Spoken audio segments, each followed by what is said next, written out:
Across the vast continent of Asia, myths and legends travel like the wind. They cross rivers, climb mountains, and settle into the hearts of different cultures, changing slightly with each retelling, yet keeping their essence alive. Among these ancient tales, one stands out, a story of conflict, balance, and eternal rivalry. It is the story of Garuda and the Nagas, the great bird and the mighty serpent. On one side, there is Garuda, a divine eagle-like creature, radiant as the sun, his wings spanning the heavens, his talons sharp enough to tear through mountains. He is fierce, unstoppable, and forever soaring above the world. On the other side, there are the Nagas, serpent beings, vast and powerful, who live in rivers, lakes, and oceans. They coil in the hidden places of the earth, commanding storms, guarding treasures, and reminding humans of the forces that lie beneath the surface. This is no simple tale of animals fighting in the wild. It is a story that reflects something deeper. In the clash between Garuda and Naga, people saw the balance of nature itself, the sky against the waters, the freedom of flight against the pull of the earth, light against darkness, order against chaos. Their struggle is eternal, not because one can never destroy the other, but because both are necessary. Without water, there is no life. Without the sky, there is no breath. Without the tension of opposites, there is no balance. What makes this myth extraordinary is how far it traveled, and how deeply it shaped cultures. Born in the sacred texts of ancient India, it spread with Hinduism and Buddhism to the kingdoms of Southeast Asia. From the temple causeways of Angkor in Cambodia, where stone serpents stretch endlessly, to the royal emblems of Thailand, where Garuda spreads his wings in defiance. From the Mekong River in Laos, where people still believe the Nagas rise during certain nights of the year, to the national crest of Indonesia, where Garuda remains a living symbol. This story took root everywhere. It is not only a myth told by priests and poets, it is a myth carved in stone, painted on the temple walls, whispered in folk tales, and celebrated in rituals. Even today, statues of serpents guard the steps of Buddhist temples, while Garuda appears on national symbols, flags, and even airlines. The battle between Garuda and Naga may be ancient, but its echoes still shape the world we live in. So let us begin this journey. Let us look back thousands of years to the origins of Garuda, to the mysteries of the Nagas, and to the eternal battle that unites them. Because in understanding their story, we glimpse not only the imagination of ancient people, but also the timeless truths they sought to express. To understand the eternal battle, we must first meet Garuda, the mighty bird who dominates the skies of Hindu mythology. His story begins with his mother, Vinata, and her rivalry with her sister, Kadru. Both women were wives of the sage Kashyapa, and each desired children who would bring them glory. Vinata longed for powerful sons, and through her, Garuda came into the world. From the moment of his birth, Garuda was unlike any other being. His body glowed with golden radiance, so bright that even the gods shielded their eyes. His wings stretched wide across the heavens, beating with such force that storms followed in their wake. His beak shone like lightning, and his claws could crush mountains. In the hymns and epics of India, Garuda was said to be so vast that he could blot out the sun as he flew. He was not simply a bird. He was the embodiment of power, speed, and divine energy. But Garuda's story is not only about strength, it is also about destiny. From the earliest days, he was bound to a fate that would forever tie him to the Nagas. His mother, Vinata, through a wager lost to Kadru, was tricked into servitude to the Serpent Queen. To free her, Garuda had to fight the Nagas and seek the nectar of immortality. This quest turned him into their eternal enemy. His role as Serpent Slayer was not a matter of choice, but of duty and of love for his mother. Beyond his battles, Garuda became sacred because he was chosen as the Vahana, the divine mount of Vishnu, the preserver of the universe. When Vishnu rides Garuda, it is not just a god traveling upon a beast. It is the symbol of cosmic order being carried across the worlds. Garuda is therefore not simply a destroyer of serpents. He is also a guardian of Dharma, the moral and cosmic law. Artists across centuries captured this divine image. In temple carvings, Garuda is shown gripping serpents in his talons, his wings spread wide in triumph. In painted manuscripts, he flies alongside Vishnu, radiant and majestic. In every depiction, he embodies loyalty, protection, and righteous fury. Over time, Garuda grew beyond myth. He became a living symbol in many cultures. In India, he is still revered as a protector against poison and fear. His image decorates temples, shields, and even medicine charms. His name is invoked in prayers for courage and safety. And as the myth spread across Southeast Asia, Garuda's identity expanded, transforming into a national emblem and a symbol of kingship. Thus, Garuda is more than a legendary bird. He is the sun's fire, the storm's power, and the guardian of truth. His story is not only about battles against serpents, it is about loyalty to family, devotion to gods, and the soaring heights of divine authority. If Garuda is the embodiment of the skies, then the Nagas are the rulers of the waters. Mysterious beings who dwell in rivers, lakes, and oceans, far below the surface where human eyes rarely see.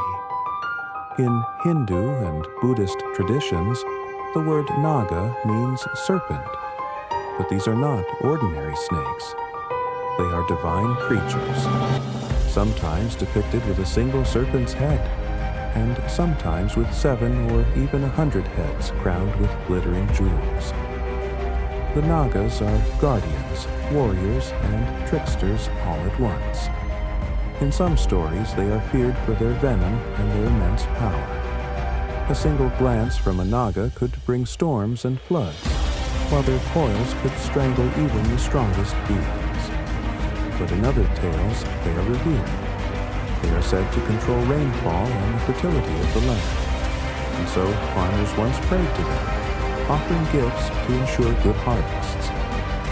The duality of the Nagas, both terrifying and protective, made them central figures in Asian myth. In Indian traditions, they were thought to guard the treasures of the earth, hoarding jewels and precious metals deep in their underwater palaces.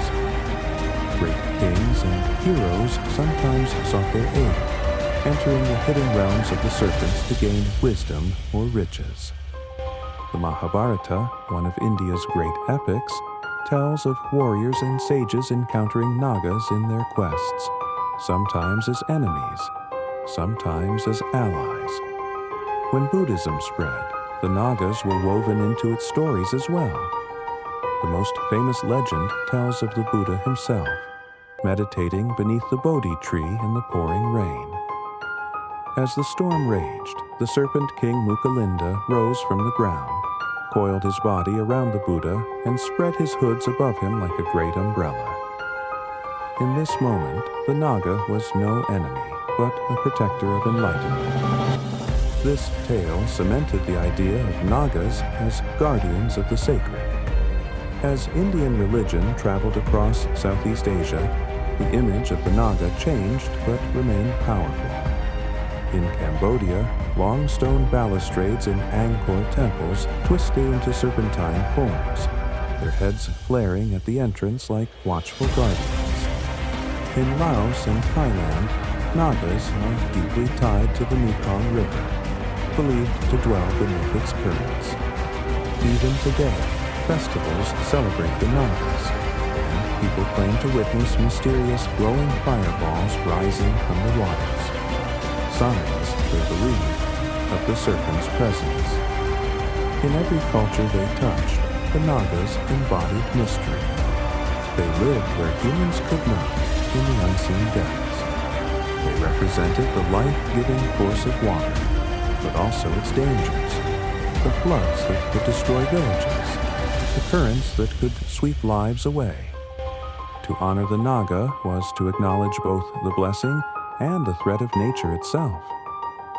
So, while Garuda soared above, radiant and fierce, the Nagas waited below, patient and coiled, keepers of secrets and storms. And in their inevitable clash, humanity saw more than battle. They saw the eternal tension between what lies above and what lurks beneath. Why then are Garuda and the Nagas locked in endless struggle? To answer this, we return to their beginnings, to the rivalry between two mothers. Garuda's mother, Vinata, and the serpent's mother, Kadru, were sisters and both wives of the sage Kashyapa. One day, they argued over the color of a divine horse's tail. Kadru insisted it was black, while Vinata declared it was white. They made a wager. The loser would become the servant of the winner. Through cunning and deceit, Kadru tricked Vinata into losing the bet. As a result, Vinata was forced into slavery beneath her sister and the serpent brood. For Garuda, this humiliation was unbearable. His mother, noble and innocent, had been bound by trickery. To set her free, he would have to defeat the Nagas and bring them the Amrita, the nectar of immortality guarded by the gods themselves. Only by delivering this divine treasure could Vinata's chains be broken. Garuda's quest became legendary.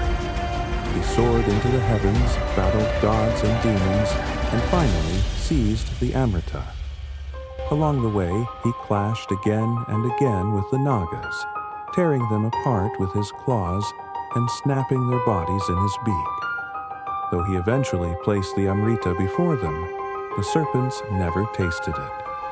Vishnu reclaimed the nectar, leaving the Nagas without their prize. But the enmity had already been sealed. From that day forward, Garuda became their eternal enemy. This is why, in countless stories and images, Garuda is shown clutching writhing serpents in his talons, stretching them helplessly as he soars. The Nagas, in turn, hiss and strike from below, forever trying to resist their predator. Their conflict is written into the fabric of nature itself. Birds hunt snakes. Snakes coil and strike at birds.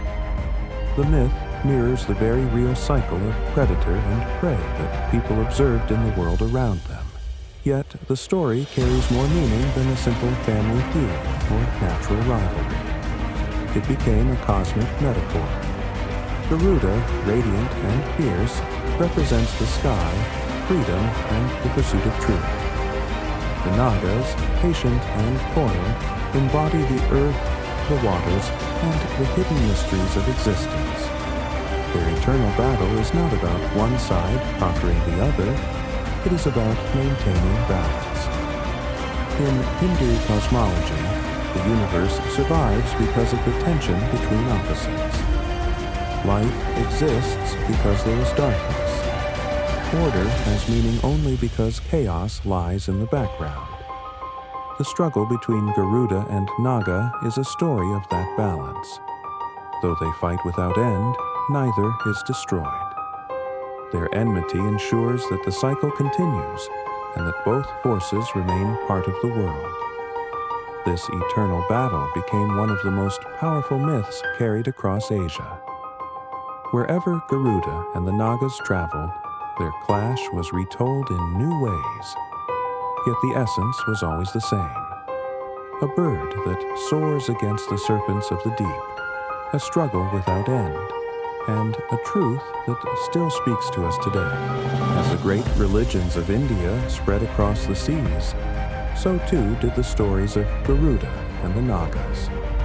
Hinduism and Buddhism traveled with merchants, priests, and kings, leaving their mark on the temples and traditions of Southeast Asia. In this region, the clash of bird and serpent was not only retold, it was carved into stone, painted onto walls, and woven into the identity of entire nations. In Cambodia, the ancient Khmer Empire gave the Nagas a permanent place in stone.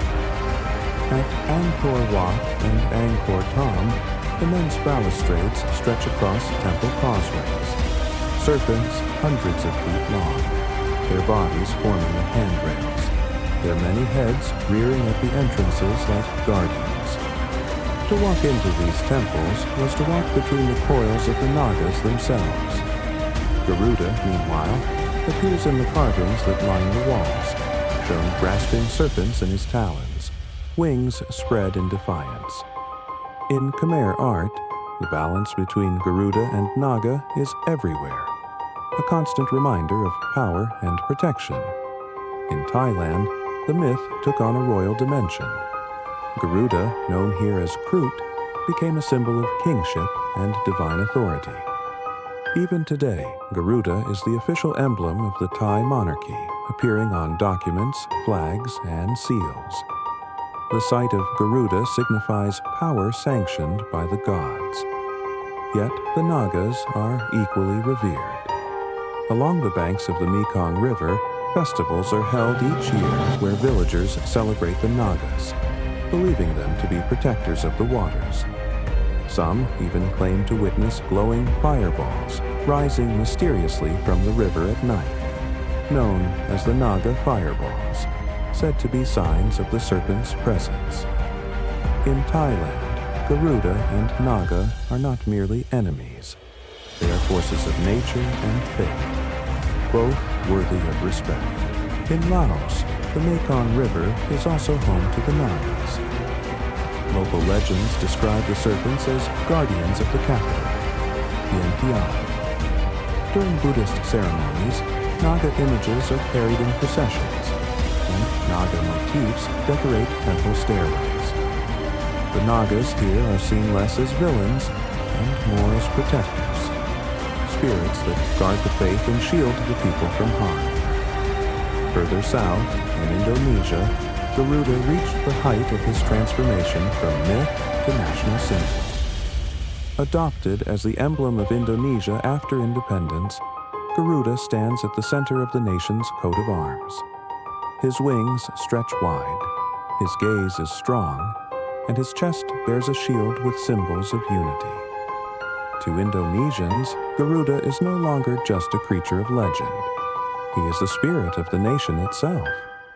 Even the national airline carries his name, Garuda, Indonesia. Each flight becomes a living reminder of the myth, as though the bird of Vishnu still soars above the earth. Through these lands, the myth was reshaped yet never forgotten. Stone temples, royal emblems, river rituals, and modern crests all tell the same story.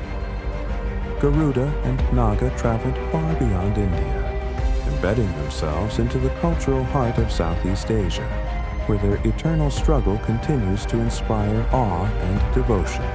The tale of Garuda and the Nagas is not just a myth about combat. It is a mirror of human thought, a way of understanding the world through stories. At its heart, the struggle between the bird and the serpent is about balance. Between the forces of the sky and the depths of the waters, between freedom and restraint, between light and shadow.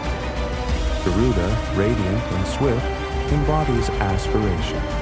He is the force that lifts us upward, the longing to rise above limits, the fire of courage and divine order.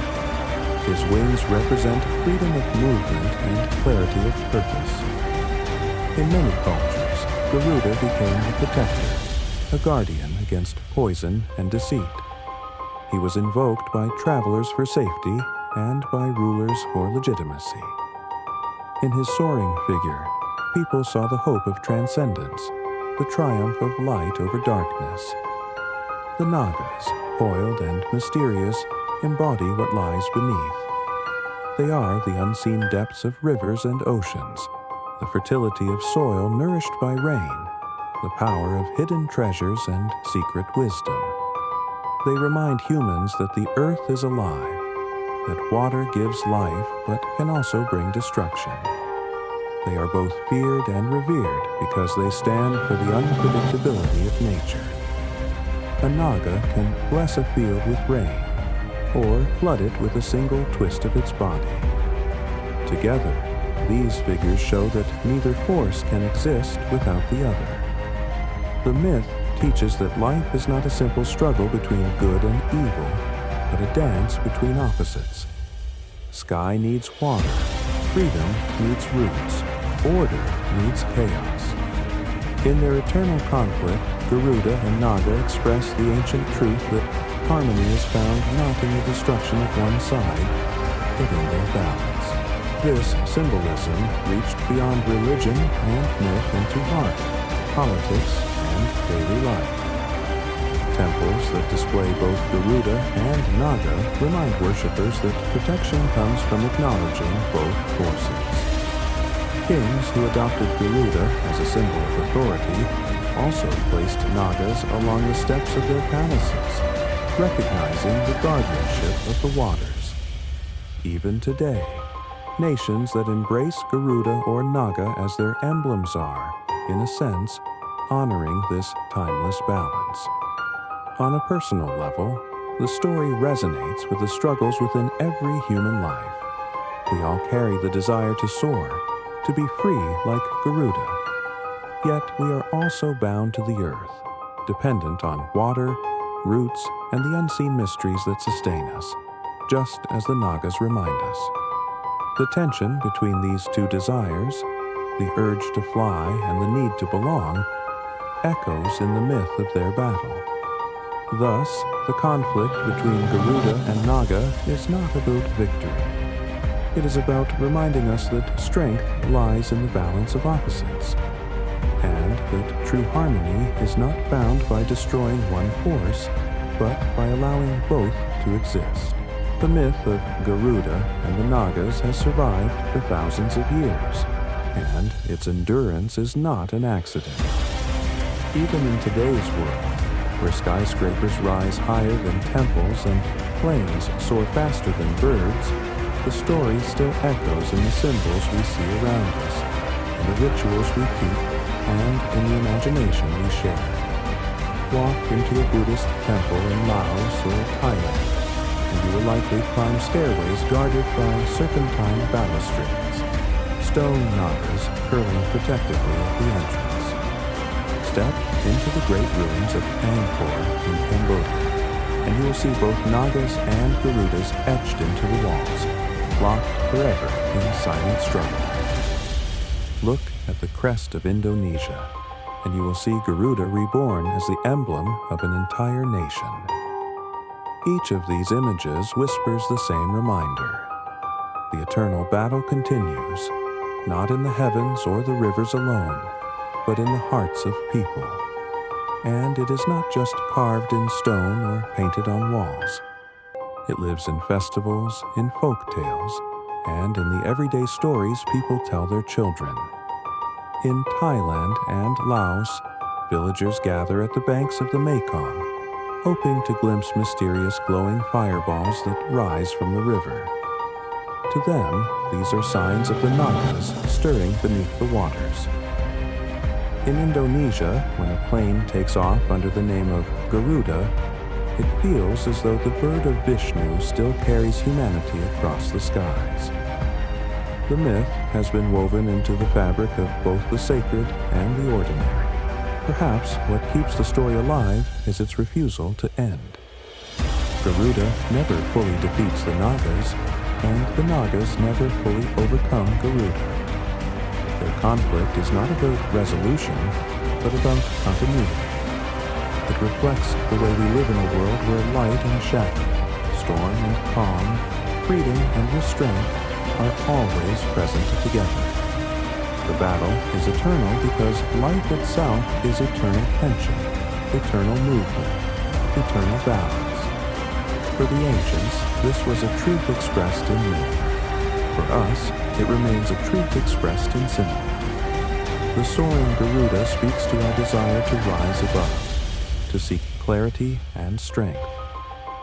The coiled Naga speaks to our grounding in earth and water, to the mysteries we cannot escape. We live between these forces every day, just as the myth tells us. And so, as we close this journey through the legend, we return to where we began. Garuda and the Nagas are more than enemies. They are reflections of the forces that shape our world and ourselves. Their struggle is not meant to end, because if it did, balance would vanish with it. Garuda and Naga, the bird and the serpent, forever locked in combat, forever intertwined in meaning. Their story is eternal, and so too is its lesson.